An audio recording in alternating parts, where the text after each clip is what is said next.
ஸ்கூல்ஸா இருக்கட்டும், காலேஜா இருக்கட்டும், ஆஃபீஸ்ல, வொர்க் பிளேஸ்ல எல்லா இடத்துலயுமே வந்து நம்ம ஆப்போசிட் செக்ஸோட பேச வேண்டிய சூழ்நிலைகள் நெறையவே இருக்குது. ஒரு கம்யூனிகேஷனுக்கு it is mandatory to talk with opposite sex. இத நம்ம எப்படி மெயின்டெயின் பண்றது? ஒரு ஹெல்த்தி ரிலேஷன்ஷிப்ப நம்ம எப்படி கன்டின்யூ பண்றது?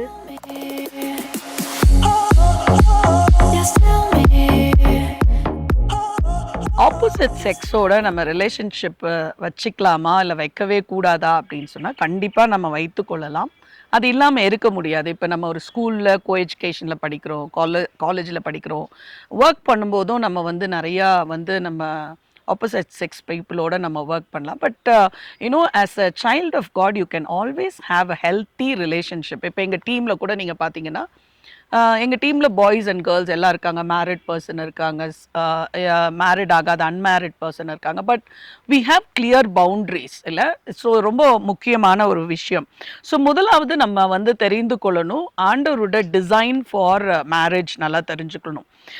God is very interested in your marriage. பாருங்க, முதல்ல ஆதி திருமணம் நம்ம பார்க்கும்போது ஆதாம் கிட்ட வந்து ஆதியாகமம் 2வது அதிகாரம் 22வது வசனத்துல ஆண்டவரே இன்வால்வ் ஆகுறாரு ஆதாம்க்கு ஒரு லைஃப் பார்ட்னர். ஏன்னா அவர் பார்க்குறாரு, நீங்கள் தனியாக இருக்கிறது நல்லது இல்லை, ஆதாம் தனியாக இருக்கிறது நல்லது இல்லையே, அவர் நல்லதுன்னு எல்லாம் பார்த்துட்டது, தனியாக இருக்கிறது நல்லது இல்லை. ஸோ உங்களுக்கு தனியாக இருக்கிறது பிளான் கிடையாது. ஆண்டவர் கண்டிப்பாக ஒரு பார்ட்னரை உங்களுக்கு கொடுக்க போகிறாரு, கொடுக்கணுன்றது தான் ஆண்டவருடைய பிளான். அதில் அவரே இன்வால்வ் ஆகுறார். பாருங்க, தேவனாகிய கர்த்தர் தம் மனுஷனில் எடுத்த விலா எலும்பை மனுஷியாக உருவாக்கி அவளை மனுஷனிடத்தில் கொண்டு வந்தார். பாருங்க, God himself is creating a woman and அதை அழகாக கொண்டு வந்து ஆதாம் கொடுக்குறார். ஆதாமோட நீட் அவருக்கு புரியுது. ஏன்னா அதை படைத்தவரே ஒரு நீட், எனக்கு ஒரு கம்பேனியன் வேணுன்ற ஒரு நீடே வந்து காட் அழகாக உண்டு பண்ணியிருக்கார்.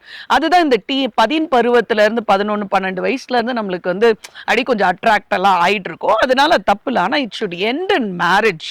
ஒரு நல்ல லைஃப் பார்ட்னர்ல முடியணும் அப்படின்றது தான். அந்த ஆசை வந்து கொஞ்சம் அதை சேனலைஸ் பண்ணி கொஞ்சம் பக்குவப்படுத்தி அது மெச்சூர் ஆனதுக்கப்புறம் சரியான ஒரு நபர் இடத்துல பாய வேண்டிய அன்பு அது. சரியா?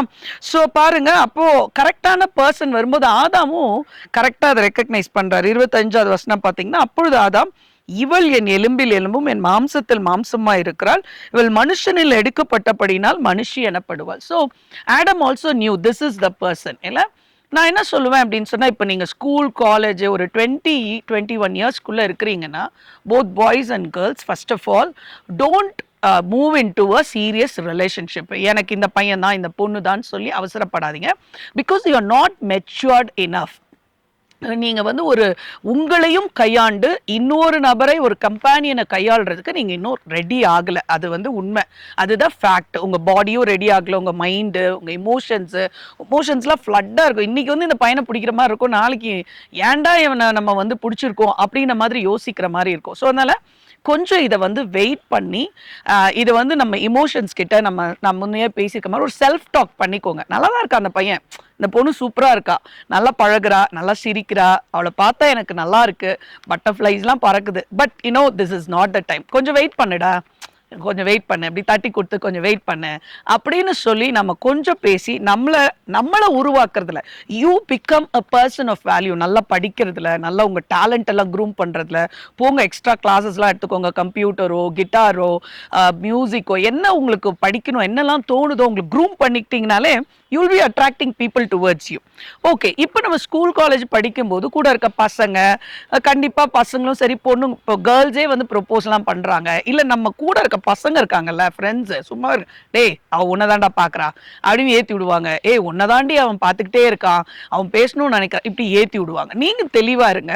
இல்லை, யார் பார்த்தாலும் யார் பார்க்கலனாலும் நம்ம இது பண்ணக்கூடாது. ஸோ நீங்கள் ராங் சிக்னல்ஸ் கொடுக்காதீங்க. அவங்களுக்கு ஒரு கிஃப்ட் கொடுக்கறது, அவங்கள ஸ்பெஷலாக ட்ரீட் பண்ணுறது, டெக்ஸ்ட் பண்ணுறது, அவங்களுக்கு போய் எல்லாம் பண்ணிட்டு இருந்தீங்கன்னா அவங்களுக்கு ராங் சிக்னல்ஸ் கொடுத்துட்டு இருக்கீங்க. ஒருவேளை ராங் சிக்னல்ஸ் நீங்கள் ரிசீவ் பண்ணுறீங்கன்னா அதை உடனே கிளாரிஃபை பண்ணிடுங்க. இல்லை, திஸ் இஸ் ஜஸ்ட் ஃப்ரெண்ட்ஷிப், இதுக்கு மேலே எதுவுமே கிடையாது, I am clear on that. நீங்கள் அது அவங்க நினைக்கிறாங்களோ இல்லையா நீங்கள் சொல்லிட்டீங்கன்னா that will be very nice. அடுத்தது ஹெல்த்தி பவுண்ட்ரிஸ் கீப் அப் பண்ணுறது ரொம்ப ரொம்ப முக்கியம். ஸோ ஒரு குரூப்பாக உட்காந்து பேசுறது, குரூப்பாக ஏதாவது ப்ராஜெக்ட் பண்ணுறதெல்லாம் ஓகே, பட் தனியாக உங்கள் நம்பர் கொடுக்கறதோ, சோஷியல் மீடியா பிளாட்ஃபார்மில் இன்ஸ்டாகிராமில் போய் சேட் பண்ணுறதோ இதெல்லாம் பண்ணீங்க அப்படின்னு சொன்னால் ரொம்ப கஷ்டமாக இருக்கும். ப்ராப்பர் பவுண்ட்ரிஸ் கண்டிப்பாக நீங்கள் வச்சுருந்தீங்கன்னா ஹெல்த்தி ஃப்ரெண்ட்ஷிப்பில் இருக்கலாம். அதாவது கால்ஸ் எப்போ பண்ணலாம், ஒரு day time is a very nice time. And call வந்து டு த பாயிண்ட், ஸ்பெசிஃபிக்காக என்ன பாயிண்ட்டுக்காக கால் பண்ணுறோமோ அதை பேசிட்டு அவங்க வைக்கலனாலும் நம்ம ஓகே பார்ப்போம் அப்படின்னு ஒரு வைண்ட் அப் பண்ணி முடிக்கணும் நம்ம டு த பாயிண்ட். அண்ட் தேவையில்லாத கால்ஸில் தேவையில்லாத கண்டென்ட்டை நம்ம என்டர்டெயின் பண்ணக்கூடாது.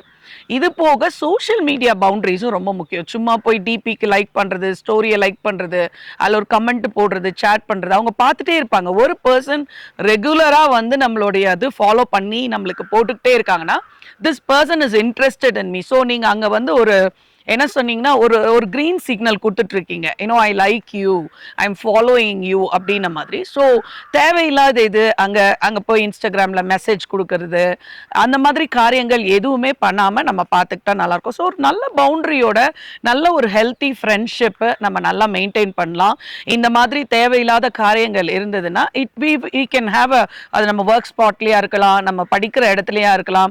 ஸோ பசங்களுக்கே தெரியும், ஒருத்தருக்கு ஒருத்தர் பேசிப்பாங்க, இந்த பொண்ணுகிட்ட இதுக்கு மேலே போக முடியாது, அவ கரெக்டா இருப்பா. உங்களோட சாட்சியை நீங்க இழந்துடக்கூடாது. 4 பேர் நம்மள என்ன பண்ணக்கூடாது, ஐயோ அந்த பொண்ணா அந்த பையனா சரியில்லையேன்னு பேசக்கூடாது. ஸோ அப்படிப்பட்ட ஒரு ஹெல்த்தி பவுண்டரிஸோட நீங்க healthy relationship with opposite sex நீங்க வந்து மெயின்டைன் பண்ணிக்கலாம்.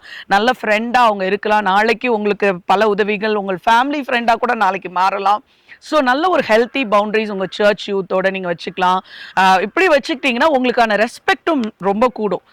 இவங்க வந்து ப்ராப்பராக இருக்காங்கன்னு போது உங்களை ரொம்ப பர்சன் ஆஃப் வேல்யூவாக, ரெஸ்பெக்டட் பர்சனாக பார்ப்பாங்க.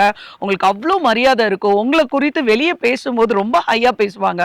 ஐயோ அந்த பொண்ணா, அந்த பையனா, ஐயோ அவங்க ஆண்டுக்குள்ளே இருக்காங்க, அவங்க கரெக்டாக இருப்பாங்க உங்களோட காரியத்தில்ன்னு சொல்லும்போது எவ்வளோ பெரிய ஒரு சாட்சி. அங்கே ஆண்டவர் மகிமைப்படுவார். ஸோ உங்களோட ரிலேஷன்ஷிப்பில் ஆண்டவர் மகிமைப்படுகிறாரா? ஒரு இடத்துல கூட ஒரு பிசுறு இருக்கக்கூடாது. ஒரு சின்ன ஒரு அசைவு இருக்குது அப்படின்னு சொன்னால் அதை உடனே சரி பண்ணிடலாம். ஒரு வசனம் சொல்லுது Proverbs 14:23ல எல்லா காவலோடும் இருதயத்தை காத்துக்கொள்ளும். இருதயம் வந்து கொஞ்சம் ஹைலி இமோஷ்னலாக இருக்கும், அப்படி போய் அலைப்பாயும். அதனால் கொஞ்சம் அதை அனெல்லாம் கட்டி வச்சு, இல்லை நம்ம ஒரு நல்ல ஒரு நாளுக்காக நம்ம வெயிட் பண்ணலாம், நல்ல ஒரு பார்ட்னர் கம்பேனியனுக்காக வெயிட் பண்ணலாம்.